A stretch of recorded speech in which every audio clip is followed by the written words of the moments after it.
طريقة ضبط المرآة الأمامية للسيارة. يتم ضبط المرآة الأمامية بتحريكها يدوياً للأعلى أو للأسفل. اضبط المرآة الأمامية للوضع المضاد للسطوع لتخفيف وهج إضاءة مصابيح السيارات التي وراءك. بإمكانك كذلك ضبط الوضع المضاد للسطوع بشكل تلقائي حسب قوة إضاءة مصابيح السيارات التي وراءك.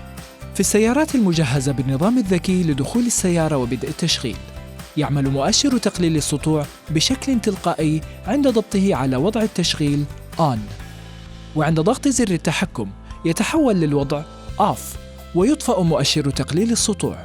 يوجد داخل المرآة الأمامية مجموعة من الحساسات التي تقوم بضبط المرآة تلقائياً ضد السطوع. تجنب لمس الحساسات أو تغطيتها بأي شيء لضمان عملها بشكل جيد. ضبط المرآة الجانبية يكون كالتالي: لاختيار المرآة التي تريد ضبطها، اضغط المفتاح R لليمين أو L لليسار. ثني المرايا الجانبية: يتم ثني المرايا ذات التحكم اليدوي للداخل باتجاه مؤخرة السيارة.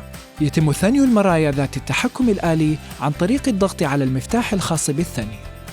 تعمل وظيفة المرايا المتصلة بالرجوع للخلف إذا كان مفتاح اختيار المرآة على L أو R، حيث يتم توجيه المرايا الجانبية للأسفل تلقائياً عند الرجوع للخلف لتوفير رؤية أوضح للأرض. لإيقاف هذه الخاصية، قم بتحريك المفتاح للمنتصف بين L و R لضبط الزاوية الخاصة بوظيفة المرآة المتصلة بالرجوع للخلف. اضبط زاوية المرآة على الوضع المطلوب عندما تكون السيارة على وضع الرجوع للخلف R، وسيتم حفظ الزاوية المضبوطة في الذاكرة. زاوية المرآة المحفوظة بالذاكرة في وضع الرجوع للخلف R مرتبطة بالزاوية التي يتم ضبطها للأوضاع الأخرى، لذلك عند تغيير هذه الزاوية يتم معها تغيير زاوية المرآة في وضع الرجوع للخلف. بإمكانك حفظ زاوية المرآة المرغوبة وضبطها باتباع الخطوات التالية: اضبط ناقل الحركة على الوضع P. تأكد أن مفتاح السيارة على وضع التشغيل. اضبط المرايا الخارجية على الوضع المرغوب، ومن ثم اضغط على زر Set لمدة 3 ثوان إلى أن يصدر صوت التنبيه. راعي التنبيهات التالية عند التعامل مع مرايا السيارة. تجنب ضبط المرايا أثناء قيادة السيارة.